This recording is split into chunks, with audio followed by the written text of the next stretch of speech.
I bet you can't see anything except for maybe the vague area of my house behind me, because I certainly can't. But tonight, it's flooded, and even though it's like 60 degrees outside, it feels like it's a lot warmer because of the high humidity levels, right? I experienced that today when we were running. We were doing speed work for cross country. So tonight we're gonna be hoping to see some type of Nerodia, maybe something else cool, because it's like super flooded in this area right now, right? Maybe some aquatics, a mud snake. If I find a mud snake, I might cry tears of joy. Yeah, y'all might not see this because that's kind of happened the last couple of times I've gone out around the spot, but it's been a bit since I've been out there now. Been finding absolutely nothing in my other places, but I've been going to the other places, so we're gonna see what we can find in this spot, and hopefully we'll get some content. I do know that this spot also, but the water is much higher than it usually is in most places tonight because of the extreme rain we received yesterday. So we could actually see stuff maybe up towards the trees as well, seeing as it is warmer and they're not gonna have their usual hiding spots underground. They're up in there at least. This is the first herp tonight. I don't want to make them hop away where I can get a good video for you guys. You can see behind all that foliage there, it's like not letting me focus on them. You can kind of see right back there, his butt sticking through the stuff. It's a little green tree frog. Species of the night, and this gives me a bit more hope for seeing herps out because I haven't seen those out the last couple times we've been out here. That is a big green anole sleeping on that leaf. Now we're not going to shine my light at him too much. Don't want to disturb him all that much. But that does give me hope for maybe green snakes. Cross my fingers. There's another one sleeping on that vine over there. I don't know if y'all can see him lighting up. Prey, there are predators, so this is something I haven't actually seen out here all that often lately, the times that I've gone. This right here is a little green frog. He is just sitting here enjoying the night, and so what we're looking for is going to be the things that are going to prey on him. Cottonmouth sleek green frogs, water snake sleek green frogs. Particularly, I'd like to target Nerodia tonight because, partially because I have very, very high doubts that we will see a mud snake. But I will be happy with any of our scaled friends, especially if I see them around here, because it's a spot that has a history of being extremely productive for me. But the last couple of times I've come, all of the last couple of times I've come here, I haven't had much success at all. So we're gonna keep looking around, and I'm hoping for Nerodia, specifically Mississippi green, as I do not have too many pictures of those. Second green frog of the night. This guy looks to be a lot different in pattern, has a lot more coloration on him than the other guy. These guys seem to be out in some numbers tonight, which means that we will probably see something preying on them. There's another frog right there. I think that's, yeah, it's a green frog, I think. Almost certain, not gonna say certain, not gonna get close enough to be certain because I don't really care that much. On me. Right. Up there's our next frog of the night, up in that tree. It's a little green tree frog. The last time we were out here was about 2.5 weeks ago, and there was a little cottonmouth just sitting under this board. So we're gonna see today if there's anybody hanging out.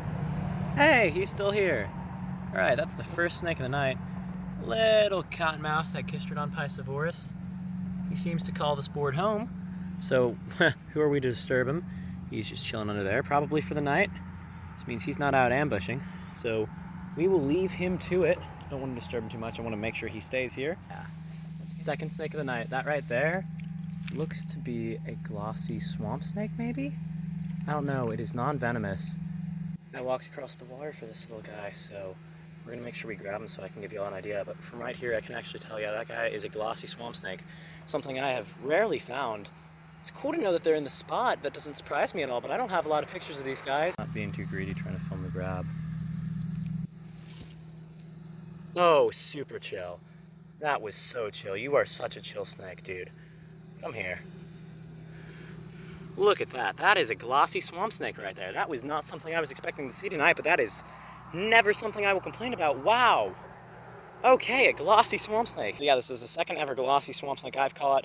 Seen a few of these wild, I guess, but yeah, that's cool, and this one's a nice size one too. All right, we're gonna try to get some pictures. I will check back in with you guys later. So glossy swamp snakes eat almost exclusively crawfish that have just shed their skin. They're very particular, and therefore they require some pretty particular habitats as well.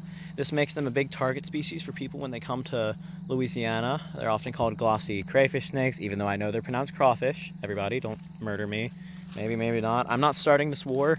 I'm gonna remain impartial. But yeah, so people call them glossy crayfish snakes, glossy swamp snakes. Either way, it's the same snake. And they're a big target when people come to Louisiana because they're so very particular that they're kind of hard to find. And I can see why. They've got these really, really, really pretty eyes. They're very big, they're very goofy looking. They're a very pretty snake. And they're one of my favorites to find, photograph. I haven't found very much of them at all, right? This is only the second one I've ever caught, and then I met Micah one time once and he had already found one, but I wasn't with him when he found it, so. But this is a really pretty snake. I'm gonna get some photos and I will check back in with you guys when we release this thing. Beautiful, beautiful, beautiful. In the middle of nowhere with this camera, but I figured I'd show this guy to you one more time. This is my second ever glossy swamp snake. Wow.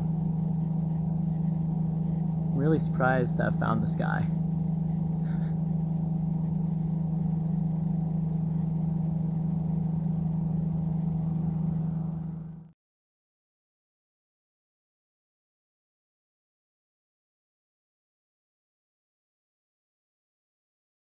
Exactly where we found him, and he should continue about his business eating crawfish. We don't want to stress him out too much. Let him go. And flash us with that gorgeous belly and that gorgeous coloration. Such a... Well, look at him. Look at him. He's just chilling there. Wow. What a chill snake. Alright, well, we might see more of those guys tonight or not. I don't really know. But we are going to look around here because clearly this spot has intention of providing us with cool finds tonight. So, yeah, who knows? Oh, y'all can't see it now because it just turned away as soon as I shine my light at it. But it would appear we've attracted some unwanted attention. There's a guy over there who keeps on peeking up and looking at me, who was just kind of running down this road here. Seemed to have a dog-like body. I'm not sure if it's a dog or if maybe it's something more human-eating than a dog. But to that regard, I mean, forward-facing eyes generally means that that's a predator.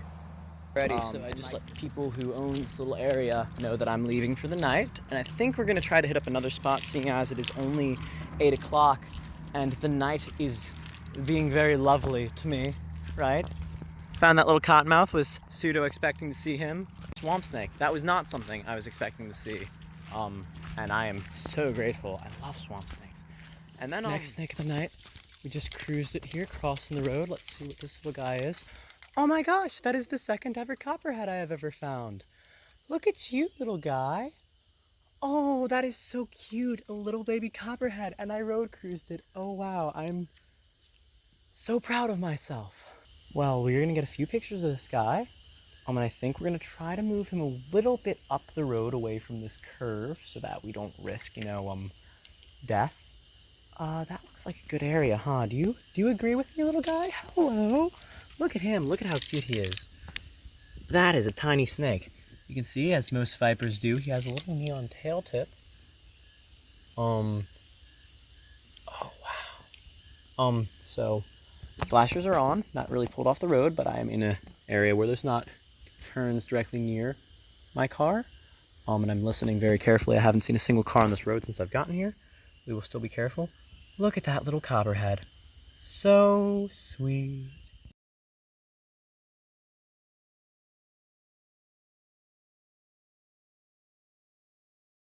Alright, so this guy is a lot more hostile than any moccasin I've ever been around. So we are just going to help him to the other side of the road, the direction he was going, so that he doesn't get run over by anything. And then we were just going to go in the car and let him go. Because I already have quite a few voucher shots of him. And I'll settle for whatever I got on my camera, because I just heard a branch crack in the woods. So, go ahead and get a stick, because I don't have a snake hook right now. Yeah, you see that? Yeah, he is so gorgeous. Come on. Yeah, go. All right. Go, look at that. Yeah, you stay over there. Stay away from the road, huh? Oh, that's pretty. Alright, whatever you are, don't come kill me. I can't resist that photo op. Oh, he moved. Okay, whatever. Alright, we're gonna go now. Anyways, I will check back in with you guys later. Hopefully with another snake.